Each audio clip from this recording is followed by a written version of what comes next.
Guys, আমরা কিন্তু চলে আসছি আমার ভাই এবং বোনের বাসায়। আপনারা অনেকে জানেন।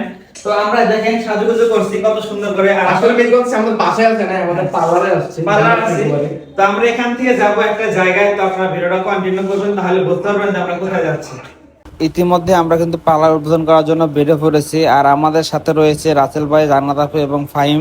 আপনারা অনেকেই ভাবতে পারেন যে এরা এত সুন্দর করে সাজুগুজু করে বেরোচ্ছে, কিন্তু গাড়িতে যাচ্ছে না, এভাবে যাচ্ছে কেন? তো আমাদের এখান থেকে তার ওই পার্লারটা অনেক কাছে, যার কারণে আমরা একটা রিক্সা নেই। তো রিক্সা থেকে অনেক যখন ধুলাবালু উঠে, তার কারণে আমরা সিএনজিতে উঠে পড়ি। আমরা সিএনজিতে উঠতে না উঠতে দেখতে পাই প্রকৃতির কত সৌন্দর্য, কত সুন্দর এই প্রকৃতি। তো এগুলো আপনাদের মধ্যে তুলে ধরলাম, অনেক ভালো লাগলো এই জন্য আপনাদের মধ্যে তুলে ধরা। তো এখন আমি বলবো যে আমরা যেখানে যাচ্ছি, যে আপুর কাছে যাচ্ছি, উনি হচ্ছে কল্পনা আপু।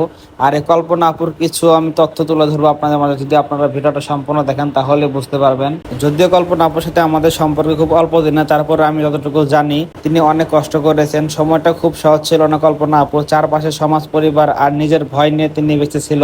এই গল্পটা একজন সাধারণ নারীর, যিনি আজ একজন সফল বিউটি পার্লারের মালিক।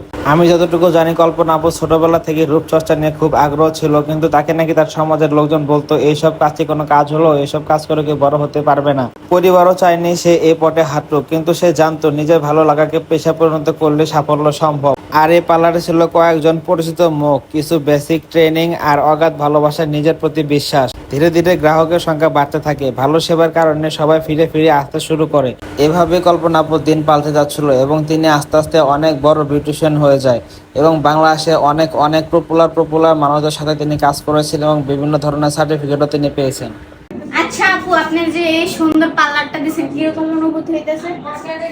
আমার এই পার্লারটা হচ্ছে আমার ড্রিম, মানে আমার অনেক দিনের স্বপ্ন। আমি অনেক দিন ধরে ভাবছিলাম এরকম একটা সুন্দর করে পার্লার দিব, বাট ভালো প্লেস পাচ্ছিলাম না। তবে আজকে আমি অনেক খুশি, আর তোমরা আসছো এটার জন্য আমি আরো বেশি খুশি। আসলে মানুষের আন্তরিকতাটা হচ্ছে আসলে তোমরা অনেক আন্তরিক।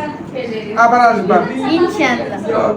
তো আপনারা তো জানতে পারলেন কল্পনা আপু কত বড় একটা ড্রিম ছিল এই পার্লার। তো পার্লার ওপেনিং হয়ে গেল, তো সবাই চলে আসবেন। আপু থাকেন, চলে যাই। আপনার পার্লারটা খুব ভালো লাগছে, কিন্তু করার কিছু নাই, যেতে হবে।